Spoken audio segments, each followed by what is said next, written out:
Assalamualaikum warahmatullahi wabarakatuh. Di sini kami akan memaparkan mengenai teori ekonomi Karl Marx. Karl Marx lahir di Trier, sebuah kota di Jerman dekat perbatasan dengan Prancis di tahun 1818. Beliau merupakan pendiri ideologi komunis yang sekaligus merupakan seorang teoretikus besar kapitalisme, bukan hanya sekedar ekonom, namun juga seorang filosofis, sosiologis, dan seorang revolusioner. Setelah menyelesaikan gelar PhD dalam filsafat pada tahun 1841 di Bonn, Berlin, dan Jena, maka dari sinilah karir Marx dimulai. Pemikiran Karl Marx merupakan adopsi antara filsafat Hegel, Frank, dan tentunya pemikiran dari David Ricardo.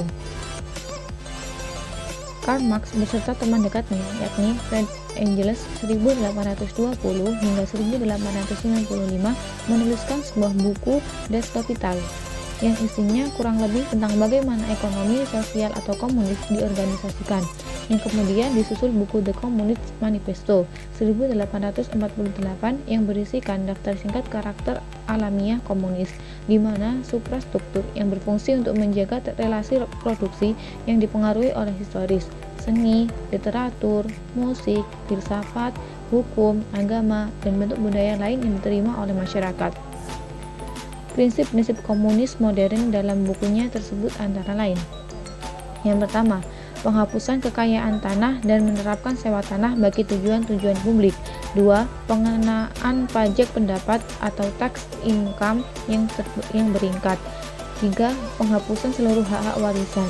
4. Penarikan kekayaan seluruh emigran dan para penjahat atau pemberontak. 5.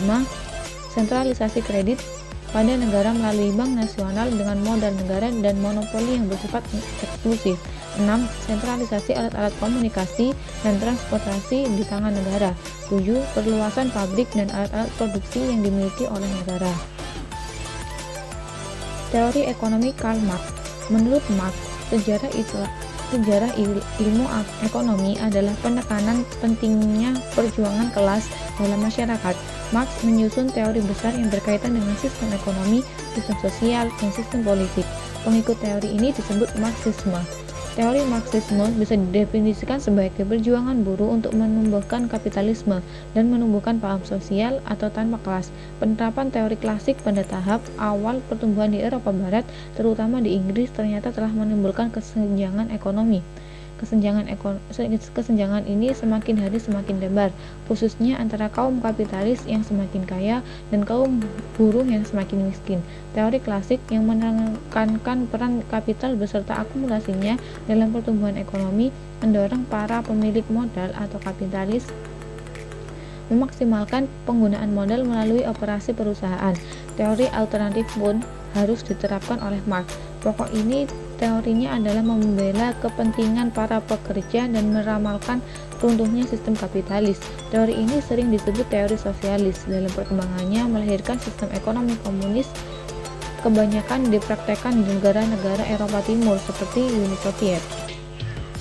Menurut Marx, pertumbuhan ekonomi melalui 5 tahap, yaitu yang pertama sosial atau komunal primitif, 2.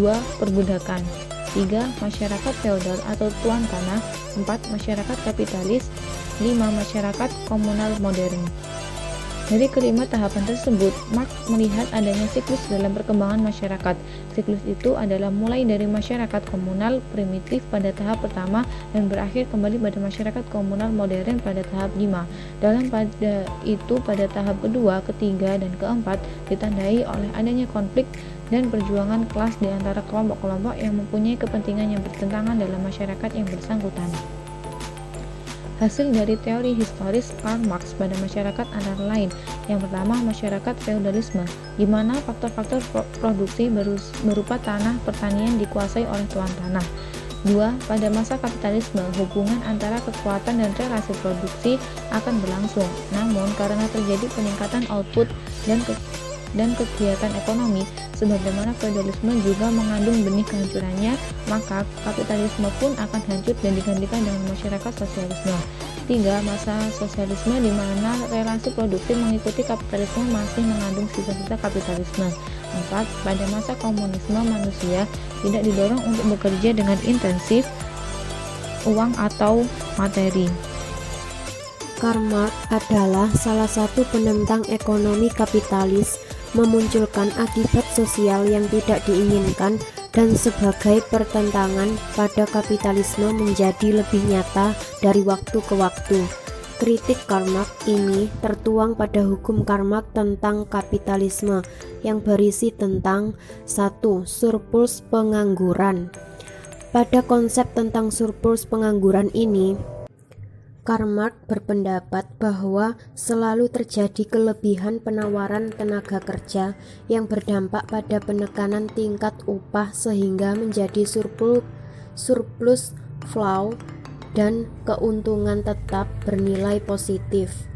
Karl Marx melihat dari dua faktor penyebab terjadinya surplus tenaga kerja ini.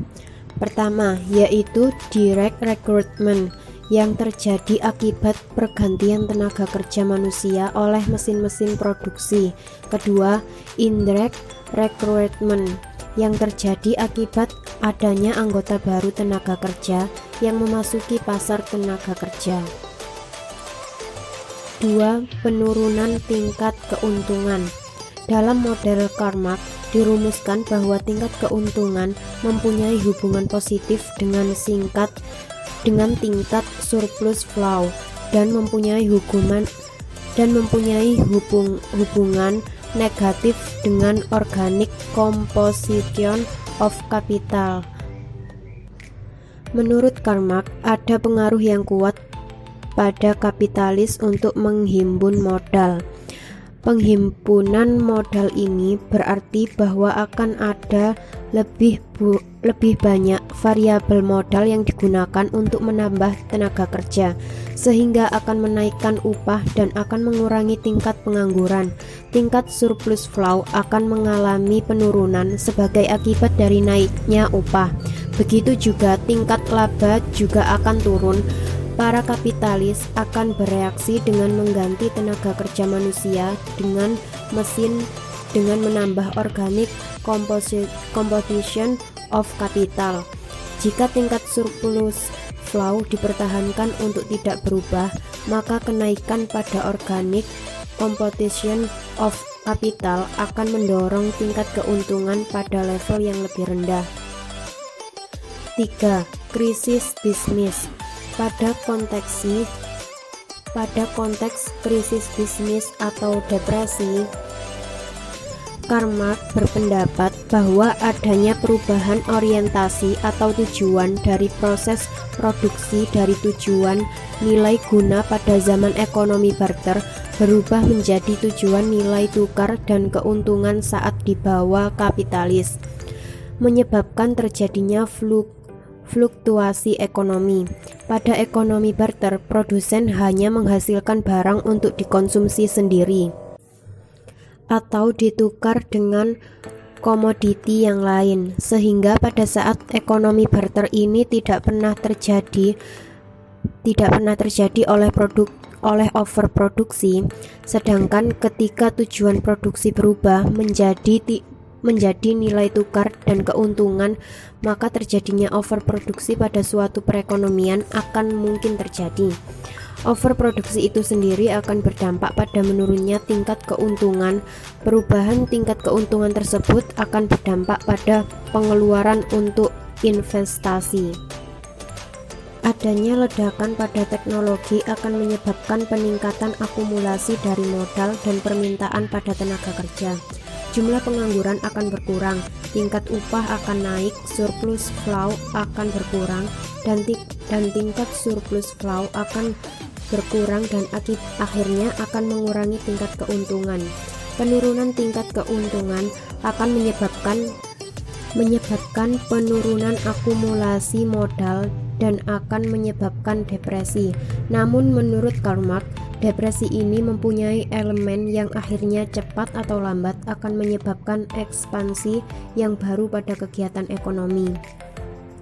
Jatuhnya nilai profit dan krisis bisnis. 4. Jatuhnya nilai profit dan krisis bisnis.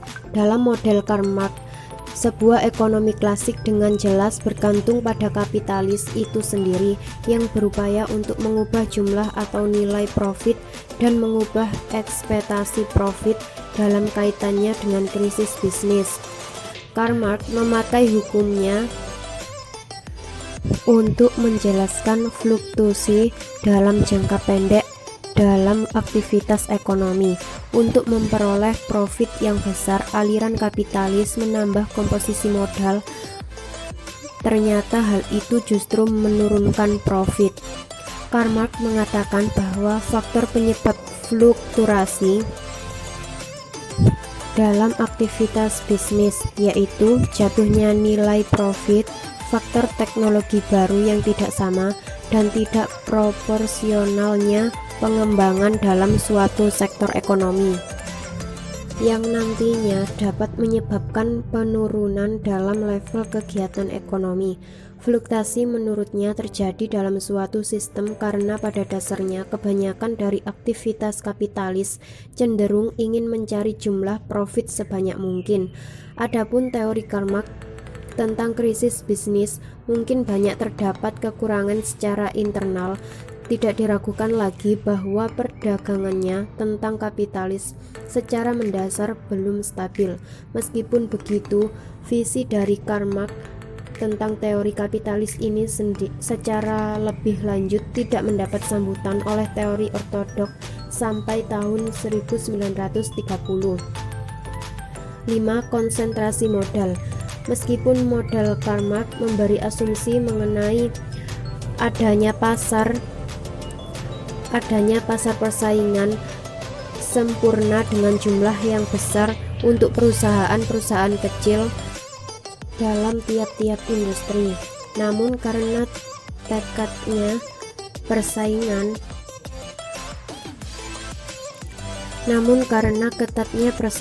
maka akan mengarah pada jatuhnya industri-industri kecil sehingga akan mengurangi persaingan. Untuk mengurangi adanya persaingan, salah satunya dengan perpusatan modal. Pemusatan modal ini terjadi melalui sebuah redistribusi pada modal. Karl Marx menunjukkan bahwa perusahaan yang besar lebih bisa mencapai skala ekonomi yang lebih baik ketimbang perusahaan yang kecil. Hal ini disebabkan karena perusahaan yang besar itu dapat memproduksi dengan biaya yang rendah. Persaingan di antara perusahaan yang besar dengan kecil menghasilkan pertumbuhan monopoli, penambahan modal secara lebih jauh dengan mengembangkan sistem kredit dan kerjasama dalam bentuk organisasi bisnis. 6. Bertambahnya kesengsaraan kaum proletar. Kontradiksi kapitalisme menurut Karl Marx menyebabkan bertambahnya tingkat kesengsaraan pada kaum proletar. Bertambahnya kesengsaraan secara absolut menunjukkan pendapatan dari masyarakat secara global menurun dalam sistem kapitalis dan juga menunjukkan bahwa bagian pendapatan nasional mereka menjadi turun di kemudian hari, hingga pada akhirnya Marx berasumsi akan secara konsisten bahwa hal yang harus dilakukan untuk menghilangkan kesengsaraan yaitu dengan lebih memperhatikan pada kualitas hidup mereka.